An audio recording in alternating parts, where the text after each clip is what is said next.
Tumekushukuru sana. Na mimi ningetaka kuona watu wa Taita Taveta na watu wa Kajiado kuonyesha mikono ya kushukuru His Excellency sababu ya kazi mzuri ametufanyia. Your Excellency, tuko na shukrani. Hili barabara, Your Excellency, ilikuwa imetukera.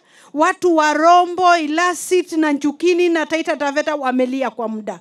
Your Excellency, mimi nilikuwa nimefikisha hiyo swala kwa bunge la seneti. Najua Mheshimiwa Pasha alifikisha kwa bunge la kitaifa na ukasikia kilio yetu na ukafanya tendo mzuri. Your Excellency, tunakushukuru sana.